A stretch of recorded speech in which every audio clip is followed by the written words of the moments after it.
Ada budak perempuan ni dia pakai baju tu ada macam mata lah Ustaz kan. Habis ada satu makcik ni dia sudah bantai budak ni.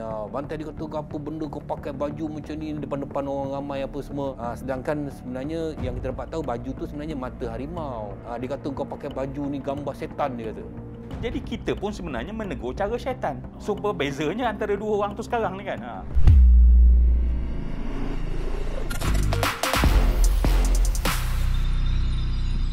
Bismillahirrahmanirrahim. Assalamualaikum warahmatullahi wabarakatuh dan salam sejahtera bagi mereka yang bukan Islam yang menonton Sembang Viral setiap malam di TV 97.30 malam. Pantas padu padat pendek je 10 minit. Saya bersama dengan Ustaz Zul Ramli Razali. Etika pemakaian ni Ustaz, pada zaman-zaman Nabi dulu macam mana Ustaz? Adakah zaman-zaman Nabi bukan macam sekarang Ustaz? Sekarang dah ada seluar jeans, baju ni, fashion ni.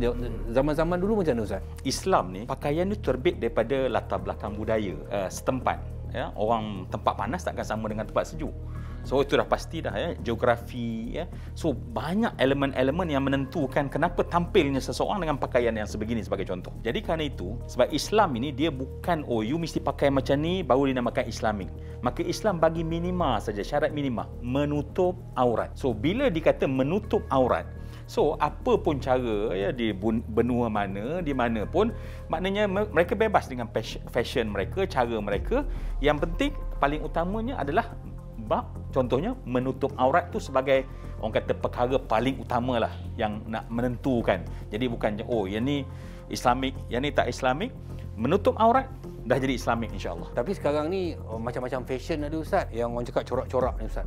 Corak-corak, jadi maknanya corak-corak ni tak kisah corak-corak apa kita pakai ke macam mana Ustaz? Bila kita kata bercorak-corak, di sana adalah juga beberapa pendapat di kalangan ulama sendiri menetapkan kalaulah corak itu membentuk kepada ataupun menunjuk kepada gambar benda-benda yang hidup. So kalau benda-benda yang hidup mereka hukumkan sebagai, contohnya ada yang menghukumkan sebagai haram ya, sebab mereka sebab itu benda yang bernyawa. Yang adapun yang kalau kita tengok Imam Nawawi, Ibnu Hajar hanya meletakkan sebagai makruh saja, maknanya perkara tersebut dianggap tidak elok, tidak manis ya.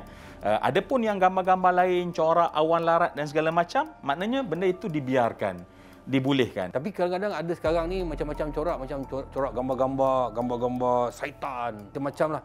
Gambar jin pun dia orang buat. Yang macam ni boleh ke Ustaz? Dia masuk ke arah lain pula. Maknanya adakah gambar itu dia pergi kepada sesuatu benda yang tak baik yang lain sebagai contoh. Contohnya kita nak promo syaitan, dan syaitan tu ialah benda yang mempromokan kejahatan. So jalan itu dalam Islam hukumnya adalah al-wasail hukmul maqasid. Kalaulah tujuannya haram, jalan ke arah itu juga menjadi haram. Jadi kalau tiba-tiba kita jatuh pada haram kalau tujuannya haram. Kan Allah kata syaitan tu musuh, tetapi kita promokan. Jadi seolah-olah macam ni tak apa, ini okey. Jadi pada masa tu hukum yang tadi tu jatuh pada tu. Jadi hukum tu tadi asalnya daripada harus hanya batas yang sederhana, tetapi kalau impak lain datang maka berubah ikut impak tu macam mana dia berlaku. Yalah, kadang-kadang kita tengok ada band rock luar negara Ustaz kan gambar-gambar setan ditunjuk, tapi kita nak pakai baju tu sebab ada nama band dia Ustaz. Itu pun tak boleh Ustaz. Satu benda yang tak sihat lah sebenarnya sihat lah, ya. Sebab benda tu akhirnya, contohlah band tertentu itu kemana hala tujunya, melalaikan, merosakkan. Jadi kita pula ustaz pula pakai itu contohnya. Jadi tak apalah kot benda ni, baguslah kot, elok kita join sama. Jadi nampak tak, maknanya kita menjadi promo percuma. Jadi orang lain kena bayar, kita percuma bawa benda tersebut. Ada viral sikit, ada budak perempuan ni dia pakai baju tu ada macam mata lah Ustaz kan. Habis ada satu makcik ni dia sudah bantai budak ni. Bantai dia kata apa benda kau pakai baju macam ni depan-depan orang ramai apa semua. Sedangkan sebenarnya yang kita dapat tahu baju tu sebenarnya mata harimau. Dia kata kau pakai baju ni gambar setan dia kata. Makcik tu tegur depan-depan orang. Boleh ke macam tu Ustaz? Okeylah, dua isu lah ya. Pertama pakaian tu sendiri. Jadi kalau perempuan tentulah ada. Perempuan ni kan kita muliakan, kita jaga. Jadi kalau sepintas lalu walaupun orang tak faham, dan walaupun mata tu ialah mata orang pun, tetapi penampilan tu menjadi macam kita nampak macam mata syaitan pada setengah orang, maknanya dalam psikologi Mesej ialah bukan apa yang kita sampai, apa yang orang terima. Maknanya kalau dia nampak mata syaitan pada pandangan dia, memang betul lah sebenarnya. Kita tak kata salah pandangan tersebut ialah merujuk pada mata syaitan sebab benda tu mungkin simbolik ataupun benda tu abstrak sebagai contoh ya. Cuma mungkinlah cara menegur tu isu lain. Ya, cara menegur tu satu perkara yang lain. Saya pakai baju nampak gambar mata setan ni semua kan. Okay, ustaz datang kat saya macam mana cara menegur? Boleh ke depan-depan orang mengaibkan orang tu ke? Sebab tu nasihat ini dia sama makna dengan nasuha. Nasihat, nasuha. Nasuha tu taubat kan? Taubat nasuha orang panggil kan? Nasuha ni maknanya satu benda, satu proses untuk kita bersihkan benda yang kotor. Dalam bahasa Arab kata nasahtul asal.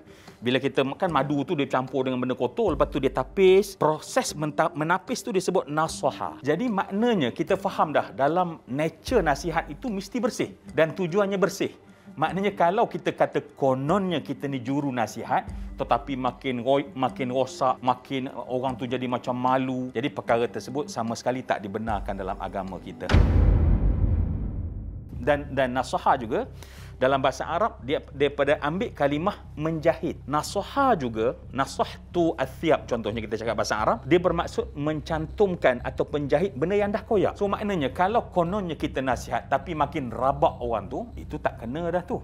Jadi sebab tu dia mesti bukan sekadar matlamat baik, tetapi cara baik itu juga dilihat oleh adab bukan Islam. matlamat bercara juga. Menghalalkan cara. Kalau kita nak menegur, memang betul katalah orang tu buat salah pakaian dia tu. Tapi cara menegur tu pula salah, dah jatuh salah kepada orang yang menegur ni. Kerana dalam Islam tu akhlak tu penting Ustaz kan? Ya, adab, akhlak kan. Kita ni sebagai manusia Ustaz kadang-kadang dah cara percampuran kita, kadang tak jadi amarah dengan pelakuan tu, kadang kita tegur je Ustaz.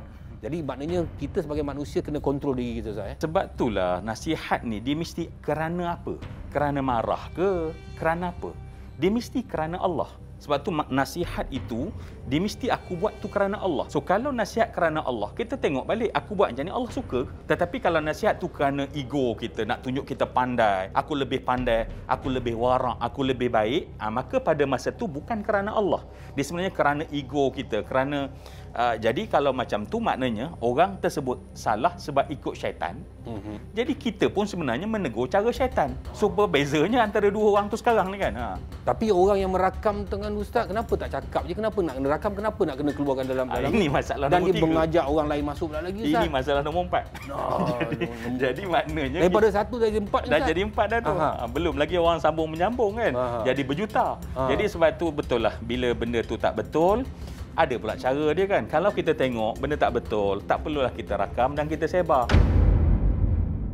Tapi Ustaz, kalau baju-baju yang macam corak-corak yang macam ni, macam katalah gambar harimau, gambar mata setan ni, kalau semayang boleh ke Ustaz? Itulah dia balik pada hukum tadilah. Ulama kata dia makruh ya. Ada yang mengatakan, ada juga yang mengatakan haram sebab sejauh mana impak itu.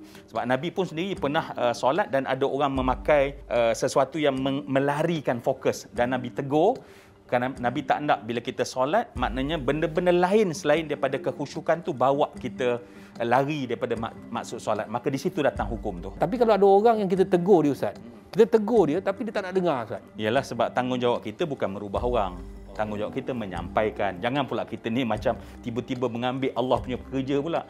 Yang ubah hati orang adalah Allah. Wa ma ana illal balagh, kata aku pun Nabi kata hanya sampai, bukan untuk merubahkan orang. Nanti orang tu kata tengok, kau tengok aku tegur dia berubah dia. Salah Ustaz yang tu? Tak salah, tu lagi salah. Lah. Yang bukan merubah. Kita yang merubah. Allah merubah. Kita boleh ubah satu je, diri kita sendiri je. Sebab tu kalau kita tak boleh nak ubah diri kita sendiri, jangan fikirlah kita nak ubah orang lain. Maknanya macam kita sembang-sembang dalam sembang viral ni, sebenarnya kita bukan nak mengubah orang. Ya, tidak. Tapi kita nak macam menasihati sikitlah supaya bahasa yang paling tepatnya adalah kita memberi cadangan kepada kebijaksanaan mereka. Inilah yang selalu bermain dalam pemikiran kita. Bagaimana situasi yang berlaku di hadapan kita, bagaimana untuk kita menegur seseorang insan itu. Adakah insan itu akan kita guriskan hati dia ataupun tidak? Ataupun teguran kita tadi akan membina kehidupan dia untuk masa akan datang. Inilah yang harus kita fikirkan, bagaimana kita harus menjaga adab kita apabila kita berhadapan dengan seseorang yang hendak kita tegur. Jangan kita kongsi kalau tak pasti, jangan kita buat wakaf dosa. Assalamualaikum warahmatullahi wabarakatuh. Salam sejahtera bagi mereka yang bukan Islam, yang sentiasa bersama dengan Sembang Viral setiap malam di TV9. Kalau tak puas hati, kita PM tepi. Bye. Thank you Ustaz.